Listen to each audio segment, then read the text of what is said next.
House to rent with a shark in its roof. Now this house here in Oxfordshire had this shark put in its roof in around the 1980s, I think 1988.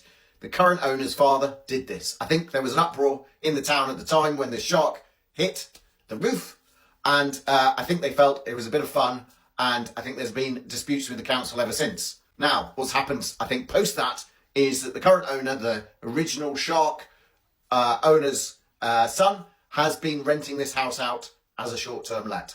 However, the council has said you can no longer short-term let this. They have lost on appeal because I think they were making good money because this house was relatively famous because it hit the news around the world, and being a 4-bed house, they could let it for quite a lot. You can imagine this short-term let would have been going for around 1,500, 2,000, 2,500 a week, and that's why they've had to put it up for rent at this 6,000 price. Look, just really close, there is a house that is a similar size for about 2,400, and another one that is a 6-bed and much bigger for 3,000 and something. So you can see this is almost double the price. It's a ludicrous amount, but I think that's to reflect what they were getting through Airbnb, and they're trying not to lose money and maybe hoping that short-term letters will come along and still rent this house. Would you pay £6,000 just to live with a shark in your roof? And it is spacious and a nice house.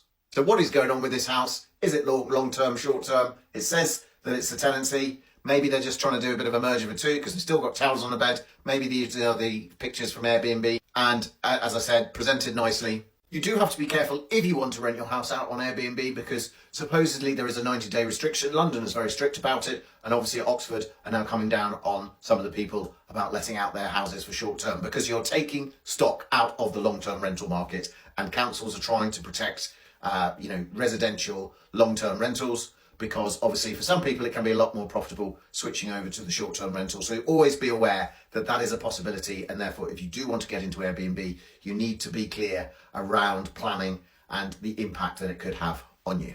Don't forget to give me a follow for more interesting property stories and investment deal analysis.